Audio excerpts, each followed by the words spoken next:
Assalamualaikum warahmatullahi wabarakatuh, sahabat-sahabatku sekalian. Selamat berjumpa lagi di Malik Channel dalam acara ngeteh, ngobrol yang remeh-temeh dan ringan-ringan. Hadir di hadapan kita Neni Nurhayati. Halo. Apa kabar Neni? Alhamdulillah baik, Kakak. Terima kasih sudah berkesempatan diundang dari. Jadi gini Nen. Jadi di acara saya ini diawali dengan pilihan ganda. Aduh. Kamu jawab ya, antara dua, pilih satu dan apa alasannya? Iya. Sapu ijuk apa sapu lidi? Sapu lidi. Kenapa? Kalau sapu lidi itu dia bisa berada di segala cuaca. Gitu ya. Tapi kalau sapu ijuk itu dia tidak bisa di yang basah-basah gitu ya. Iya. Tapi kan kalau sapu lidi dia di tempat basah bisa, di tempat yang kering juga bisa ya. gitu. Boleh juga jawabannya itu. Cuman memang kelemahan sapu lidi saya kira dia nggak bisa yang kecil-kecil ya, sampah-sampah yang kecil apa. Terlepas dari segala kekurangan ya. Saya pilihnya sapu lidi.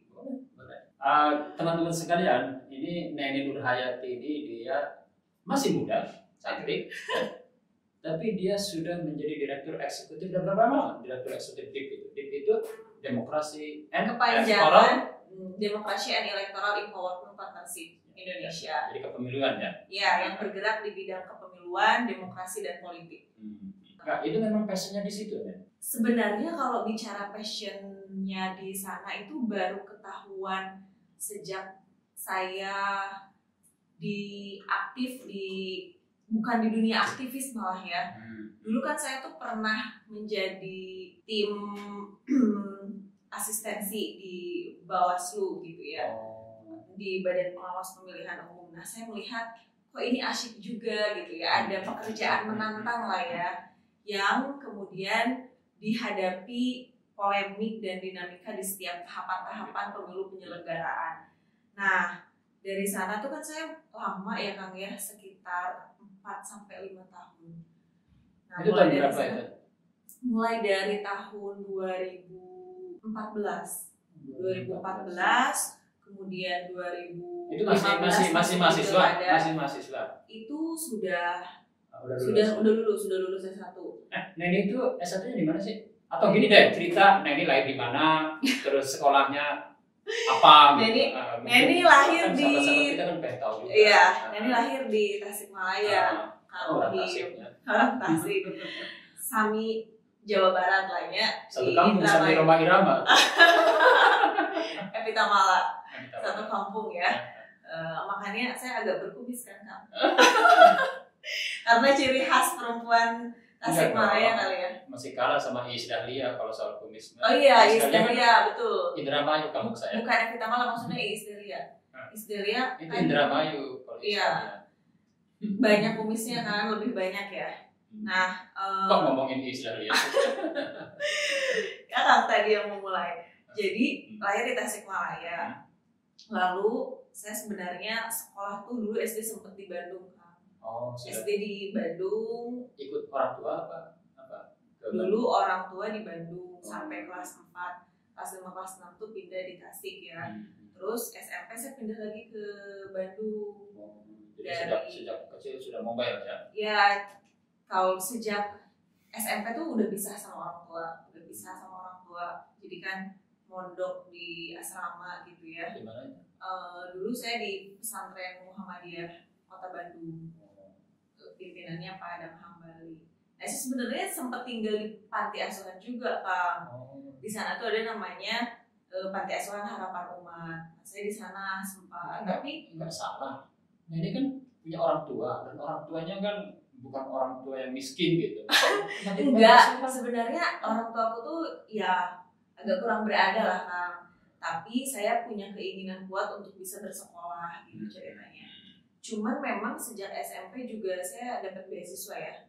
Karena dari SMP itu saya selalu juara gitu ya. SMP, SMA tuh selalu juara. Jadi dapat beasiswa dari Darut Tauhid, dari sana sini lah ya. Karena kan nilai rapotnya tuh Tauhid bagus. Agim ya. Iya, Darul Tauhid Agim. Nilainya kan ya lumayan cukup bagus lah ya. Terus sering ikut kompetisi olimpiade juga. Sejak SD itu sering ikut olimpiade matematika, terus kimia gitu ya. Jadi saya senangnya eksak gitu. Nah, senang eksak, makanya kuliah itu dulu saya S1 pendidikan kimia. Di kimia gitu. Di UIN Sunan Gunung Jati Bandung. Nah, tapi UIN ada kimia. Iya ada Pendidikan, kimia, pendidikan kimia. Nah, tapi ya, di Bandung ya, di Jakarta nggak ada itu. Oh iya. Kalau sekarang mungkin ada ya, kalau sekarang kan sudah ada. Nah, tapi ternyata setelah keluar dari kuliah itu saya aktifnya di dunia kepemiluan. Ya, ini menarik ya, sahabat-sahabat sekalian.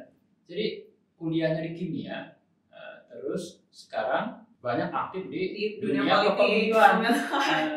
Jadi di politik itu ada kimianya. Ada matematika pemilu itu ada kan. Matematika pemilu ada betul.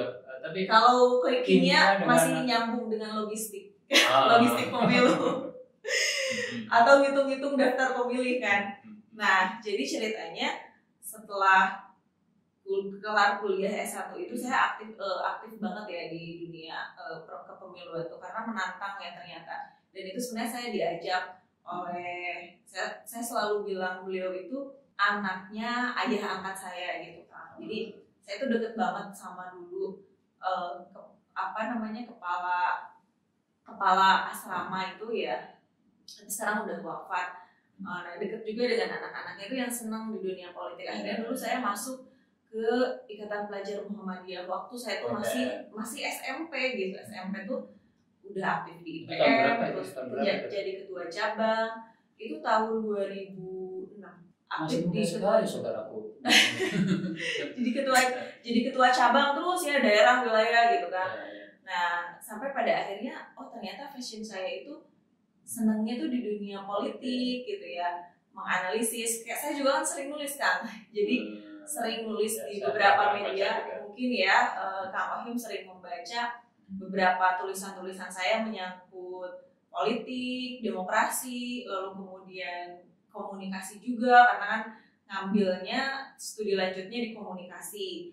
Nah, lalu setelah itu juga kan BIDIP ini sekarang kan bukan hanya di isu kepemiluan ya, politik demokrasi, tapi 2 tahun terakhir ini juga kita mulai fokus di isu-isu perempuan dan anak. Nah, ya memang tidak secara menyeluruh se-Indonesia ya, tapi paling tidak di lingkungan sendirilah ngawal kekerasan kasus terhadap perempuan dan anak gitu ya. Beberapa kali saya juga mengadvokasi kasus-kasus itu, misalnya ada itu enggak penyimpangan dari TIP itu. TIP itu kan demokrasi elektoral. Iya, tapi kan karena saya merasa bahwa perempuan ya, direkturnya perempuan, punya concern juga ke isu-isu perempuan dan anak.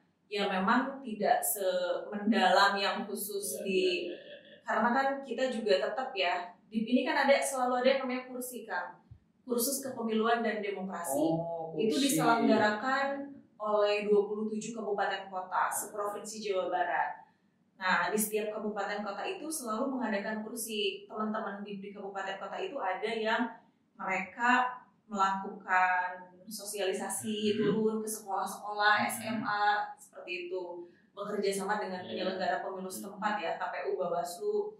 Nah, segmentasi kita anak muda. Pendidikan untuk pemilih-pemilih pemula, betul. Ya, karena segmentasinya supaya mereka nggak ngerti betul gitu lah tentang pemilih itu apa sih, betul. Yang akan mereka pilih itu pertanggungjawabannya apa. Betul. Jadi bukan hanya datang ke TPS aja udah itu selesai kan, tapi bagaimana pengawalan proses substansi demokrasinya itu sendiri. Nah, segmentasinya adalah anak muda dan perempuan kan.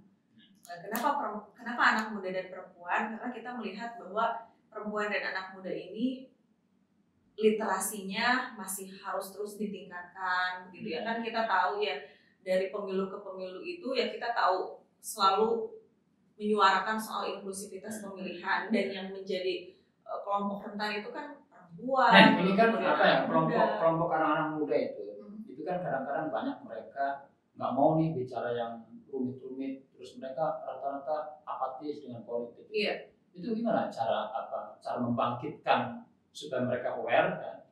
Punya perhatian, Betul. punya kepedulian terhadap politik yang menurut mereka itu ya dunia yang aneh, yang yang mereka lihat kejam kan gitu ya, bukan cuma kejam, tapi korupsi segala macam. betul. Jadi identik dengan hal-hal yang negatif gitu, politik. Sebenarnya sih saya selalu menekankan ya kepada teman-teman anak-anak muda itu bahwa politik itu tidak bisa menunggu, Kang.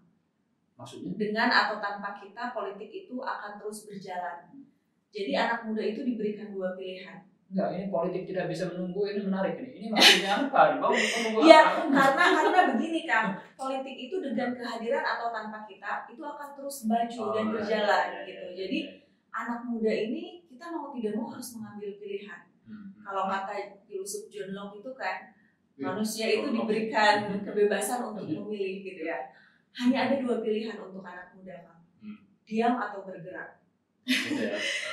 Membiarkan orang lain membentuk masa depan demokrasi, atau kita ikut terlibat langsung untuk menentukan masa depan demokrasi seperti apa yang kita inginkan.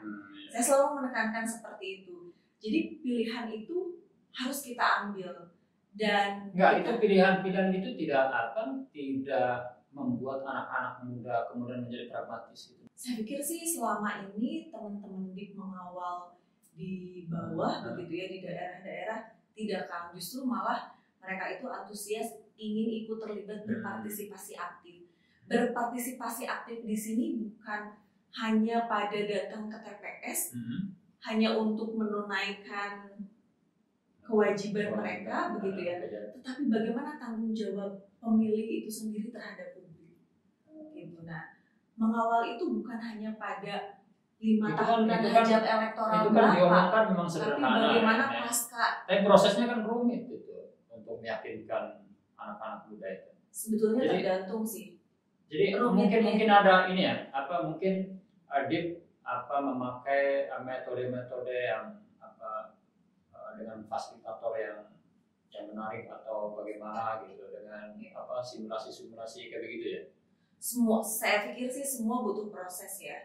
Dan kita kan tidak bisa ya kalau bicara soal pemilih cerdas 2024 itu bisa langsung cerdas seketika kan tidak ya. Kita paham bahwa itu semua harus dilalui dengan proses. Nah, bagaimana kemudian strategi komunikasi terhadap anak-anak muda? Karena kan saya juga sekolah di Universitas Padjadjaran ngambil komunikasi, gitu ya. Bagaimana strategi yang efektif melakukan pendekatan persuasif kepada tadi kan ini S1-nya kimia nih. S2-nya komunikasi. Ngambil komunikasi. Jadi lanjutnya komunikasi terus. Gitu. Makanya doakan nanti sama Kang Ohim bisa menjadi profesor muda komunikasi politik ya. Nah, jadi dengan itu saya banyak belajar, Kang. Apa yang saya dapatkan di lapangan ternyata kadang-kala tidak saya dapatkan di kampus, tapi sebaliknya saya mendapatkan banyak teori di kampus, tapi saya tidak mendapatkan banyak itu diimplementasi di lapangan gitu. Nah, saya berpikir bahwa ini ketika direlevansikan begitu ya, bagaimana yang terjadi di lapangan, kemudian teorinya seperti apa, kita kan punya kita solusi yang tepat untuk bisa menyelesaikan. Enggak, problem kita di politik itu kan kadang-kadang ada deviasi itu kesenjangan ya antara apa yang diteorikan dengan prakteknya. Nah, tadi bagaimana itu meyakinkan anak-anak muda ini, karena anak-anak muda itu kan hanya melihat apa yang dia lihat kemudian dia simpulkan. Betul. Dan nyatanya yang dia lihat itu hal-hal yang tidak sesuai dengan yang mungkin yang selama ini kita sampaikan secara idealis itu. Nah, jadi memang perlu juga anak-anak muda itu mendapatkan asupan yang informatif begitu, Kang. Sekarang kan di era keterbukaan informasi publik ya. Saya kalau merujuk apa kata jargon Habermas kan itu bagaimana membangun diskursus publik ya. Itu adalah yang paling penting ya, public discourse itu memang harus dibangun.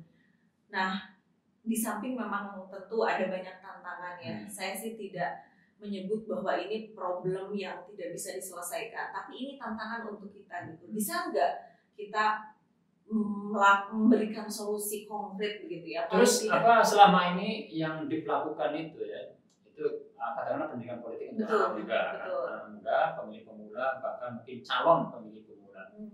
Nah, bagaimana mengukur keberhasilan? Apakah yang dilakukan DP itu berhasil atau tidak? Apakah ada indikator-indikator apa gitu misalnya? Ada. Biasanya setelah selesai acara kursi itu ya, kursus kepemiluan dan demokrasi itu, kita menyebarkan kuesioner gitu kan. Kuesioner ke mereka. Jadi secara pengertian mungkin ya mengukur secara intelektualnya seperti apa. Terus misalnya pengukuran sejauh mana pemahaman mereka itu akan terlihat di sana. Dan yang paling menarik sebenarnya ketika sebelum kan ada pretest sama posttest ya kan ya. Yang di pretest itu banyak loh kan ternyata. Ini saya di Jawa Barat gitu ya. Mereka itu masih menganut tidak percaya Pancasila, masih yang tepat itu kepemimpinannya adalah khilafah kayak seperti itu ternyata yang memang masih banyak juga gitu ya. Nah ini artinya problem tantangan ini semakin besar gitu ya, semakin berat. Kang Emil harus tahu nih anak-anak muda di Jabar banyak ya, karena memang rentan karena radikalisme begitu ya, ekstremisme itu di Jawa Barat masih sangat tinggi begitu ya. Itu bisa kita lihat, kami sih pernah di 2019 itu kan menjelang pemilu 2019 itu masif banget tuh Kang melakukan kursi. Kalau sekarang kan jedanya agak panjang gitu ya, dari satu kursi ke kursi yang lain. Nah kalau kemarin kan di pemilu 2019 polarisasinya yang sangat kuat, kita juga kencang gitu untuk mengadakan kursi itu seminggu tuh berapa kali di beberapa titik gitu. Nah ini sebenarnya sangat menarik begitu ya, fenomena-fenomena yang kemudian terjadi di lapangan itu. Satu sisi itu bisa jadi bahan penelitian saya dan bisa jadi jurnal gitu ya Kang ya. Tapi di sisi lain ternyata memang ya kita punya PR besar lah terkait dengan hal ini begitu ya.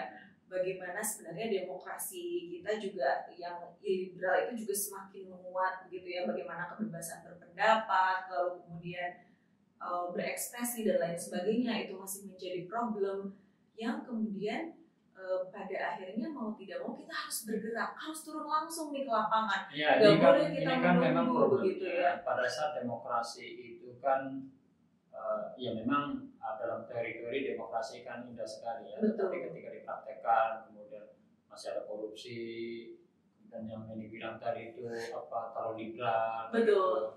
Kadang-kadang di anak muda ini ya demokrasi kok begitu. Terus disitulah sebenarnya mungkin nih masuk paham-paham tadi itu. Betul.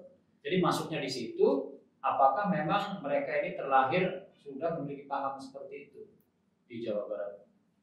Ya memang ada banyak faktor tentu ya, faktor budaya, terus sejauh mana mereka sebenarnya banyak membaca buku, kurang literasi dan lain sebagainya, literasi politik begitu ya. Itu yang kemudian menyebabkan hal itu yang kan anak muda ini rentannya kan ya, swing voter kan, masih dilema karena memang pengalaman yang belum banyak begitu ya dan lain sebagainya. Tapi kan saya rasa bahwa demokrasi ini adalah sistem. Bagaimana sistem itu berjalan tergantung bagaimana individunya. Saya selalu menekankan kepada anak muda bahwa 10 tahun yang akan datang, 20 tahun yang akan datang, bagaimana kondisi demokrasi masa depan itu berada di tangan kita. Kalau kata Nelson Mandela itu kan menyampaikan the youth of today are leader of tomorrow. Bahwa anak muda hari ini adalah pemimpin di hari esok. Ali bin Abi Thalib juga menyampaikan demikian begitu ya. Subhanul Yaum Rizalul God gitu ya, bahwa pemimpin anak muda adalah pemimpin di hari esok. Saya selalu menekankan bahwa bagaimana arah demokrasi yang akan datang itu bergantung pada tangan anak-anak muda hari ini. Itu enggak semakin membebani mereka tuh, dan anak muda ini kan hidupnya kadang-kadang udah berat. Nah, sebenarnya dibebani hal-hal seperti itu, kamu itu sebenarnya justru dengan begitu mereka tuh jadi tertarik untuk belajar gitu kan. Iya, kita kan ada grup begitu ya, ada grup. Mereka nggak berpikir enak aja masa depan kan ke kita. Enggak berpikir karena ternyata masih banyak anak-anak muda yang punya optimisme yang tinggi. Itu yang harus kita selamatkan Kak. Dan saya rasa bahwa tidak ada waktu lagi kita begitu ya untuk berleha-leha gitu ya untuk santai-santai. Kita harus bisa memanfaatkan waktu ini dengan sebaik mungkin. Momentum itu kan tidak akan pernah datang 2 kali gitu kan. Jadi ternyata banyak anak-anak muda yang antusias. Kalau dihitung itu kan di pemilu 2019 itu sudah ada sekitar 15.000 ya relawan di provinsi Jawa Barat, dan mereka melakukan Jawa Barat aja. Dan mereka melakukan pemantauan kan di TPS mau terjun ke lapangan tanpa bayaran loh. Berarti mereka ini tapi usianya antara melaporkan antara 17 sampai 20 gitu ya rentang usianya. Rentang usianya sih mulai dari 17 tahun sampai 30 tahun ya. Sampai 30 tahun. Tapi kalau yang khusus segmentasi perempuan itu kan karena kita melihat juga problem keadilan elektoral untuk perempuan ini kan. Iya, dari tadi kan ngomong lebih banyak ini ya, masalah anak-anak muda bagaimana dia. Nah, ini akan tadi di awal mengatakan dipilihkan untuk anak-anak muda dan perempuan. Iya, betul. Nah, kalau pendidikan politik untuk perempuan apa yang dilakukan DIP? Yang dilakukan DIP itu kita ya memang ada khusus ya segmentasi kepada perempuan. Ini perempuan teman-teman di DIP juga itu langsung loh Kang turun ke lapangan ke kelompok. Enggak, ini perempuan mana nih? Perempuan yang muda juga. Kalau yang muda itu masuknya ke segmentasi anak muda kan? Nah, kalau perempuan di atas ya misalnya usia 25 tahun sampai yang sudah berumah tangga itu langsung teman-teman itu terjun di lapangan gitu kan, kayak mengisi di pengajian-pengajian gitu ya, ikut menyusupi di sana untuk memberikan literasi politik gitu ya. Nah, itu ternyata terbuka gitu ya. Nah, kenapa segmentasi yang kita inginkan, segmentasinya itu kan kalau di political marketing itu kan harus jelas ya, segmentasinya apa, targetingnya apa, positioningnya apa gitu ya. Ada yang namanya STP, itu saya belajar itu kan. Nah, ini ternyata kan yang paling tidak banyak disentuh itu adalah ibu-ibu yang ada di pelosok-pelosok daerah. Makanya kenapa? Enggak usah di pelosok-pelosok daerah, di kota-kota juga ibu-ibu jarang tersentuh. Jarang ya. Iya, betul. Jadi hanya untuk kalangan-kalangan eksklusif saja begitu ya, karena yang diundang tuh ya kadang-kadang itu kalangan eksklusif malah mereka bukannya malah nggak semakin nggak peduli. Iya, betul, semakin nggak peduli. Yang diundang itu justru mereka kadang-kala ini ya, dari yang mereka tuh punya niat untuk melakukan literasi politik itu sebenarnya yang diundang itu adalah orang-orang yang udah paham gitu ya. Nah, ini bagaimana, apa kabar nih dengan ibu-ibu perempuan yang ada di pelosok-pelosok daerah? Karena perempuan di Indonesia ini kan ini nih ya, bebannya ganda kan dia. Betul, forbidden ya. Ya betul itu Kang. Jadi memang itu tantangannya. Kenapa kemudian yang menjadi objek politik uang itu adalah perempuan.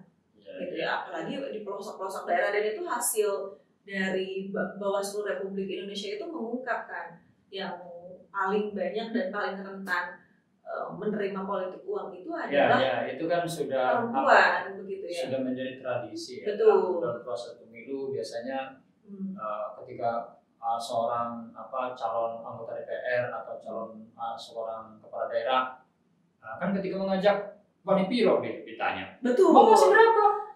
Nah, itu gimana itu? Nah, ternyata ini pernah nih Kang melakukan riset di sekolah soal bagaimana dinamika komunikasi politik pemilih perempuan.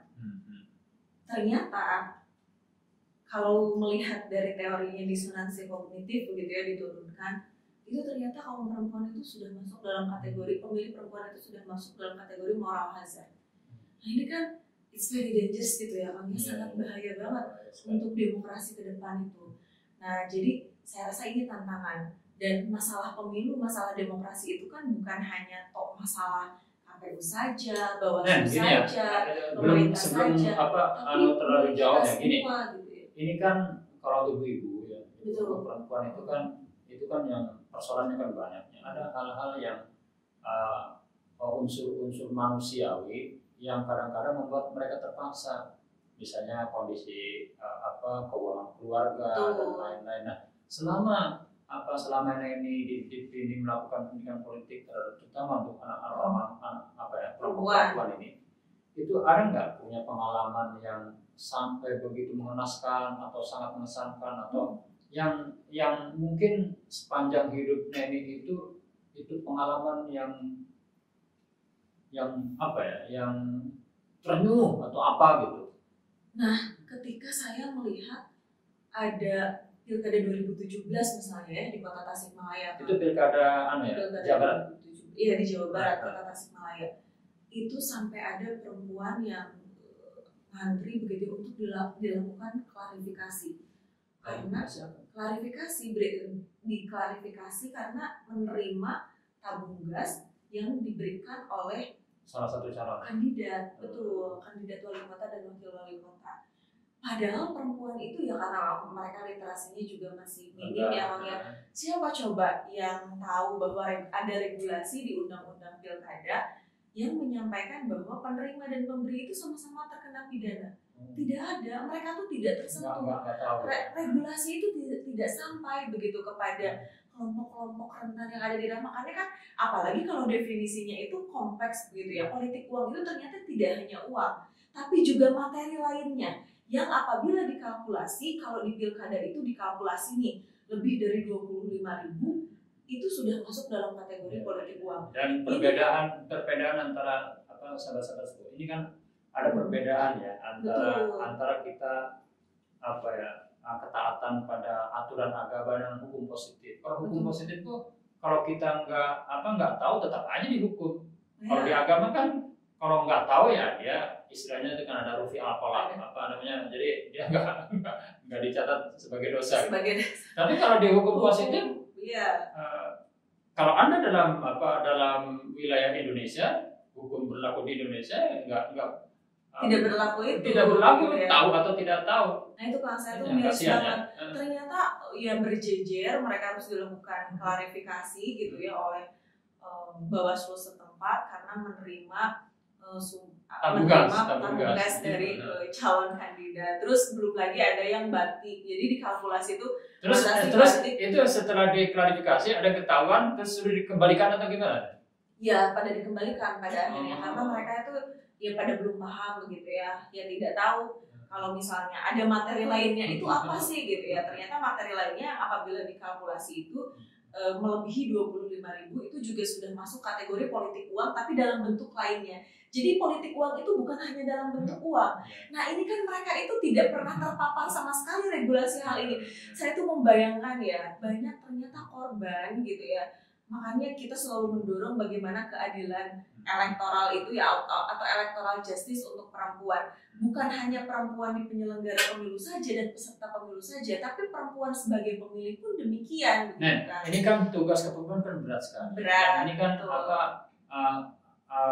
pimpinan KPU dan Bawaslu kan baru terpilih ya, banyak kritik termasuk ini yang juga ngeritik keras ya, hasil karena satu representasi perempuan yang kurang karena berharapnya 3 dapat 1 masih jauh ya.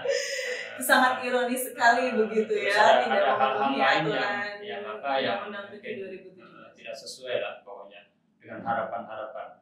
Nah gimana nih dengan ekspektasi yang kayaknya masih belum sesuai harapan dengan penyelenggara pemilu, sementara tugas-tugas yang disampaikan ini itu tadi berat. Itu kan sebenarnya itu baru sebagian belum kan proses tahapan penyelenggaraannya mulai dari misalnya pencalonan, kampanye, dana kampanye, logistik sampai pemungutan penghitungan suara dan rekapitulasi. Coba yakinkan saya dan mungkin nih sahabat-sahabat sekalian yang ada di sana itu bahwa pemilu 2024 itu akan berjalan sukses dan baik untuk Indonesia minimal 5 tahun berikutnya. Coba. Ya sekali lagi itu 2024 itu memang tantangan yang berat ya Kang ya, kompleks dan rumit karena 7 surat suara yang akan kita pilih di tahun yang sama meskipun memang bulannya berbeda begitu ya. Nah tetapi saya rasa ini kita harus tetap optimis sebagai anak muda ya kita harus tetap optimis ya. Tapi misalnya ada usulan apa? Misalnya penyelenggara pemilu nggak boleh orang tua. Kemarin itu kan banyak KPPS karena mungkin para petugas itu tidak dibatasi usianya, banyak yang tua-tua kemudian ya kita bukan meremehkan orang tua, tapi kan kasihan kan. Betul. Karena kerjanya mungkin dari pagi sampai sore mikir dan ada yang protes segala macam, membuat stres segala macam itu. Nah, itu rekomendasinya gimana supaya? Nah, kalau Neni sih begini ya Kang, di tengah tidak berubahnya undang-undang pemilu dan undang-undang pilkada, otomatis kan segala potensi-potensi yang nanti akan dihadapi itu kan sudah bisa terprediksi ya. Kemarin kan kita bagaimana potret 2019 itu mesti menjadi evaluasi dan catatan yang sangat berharga sekali. Jangan sampai 2024 itu terulang kembali. Nah, artinya kan bagaimana inovasi, kreativitas, lalu kemudian mitigasi resiko dan krisis begitu ya, itu harus betul-betul dipersiapkan oleh penyelenggara pemilu yang saat ini sudah terpilih 7 di KPU dan 5 orang di Bawaslu. Nah, kan kemarin kalau kita banyak mendengar begitu ya, yang 7 KPU terpilih dan 5 Bawaslu terpilih ini bagaimana wawancara di Timsel, lalu bagaimana fit and proper test di DPR sudah menyampaikan gagasannya, gitu ya, visi-visinya, apa inovasinya, bagaimana resiko, mitigasi resikonya, manajemen isu dan krisisnya.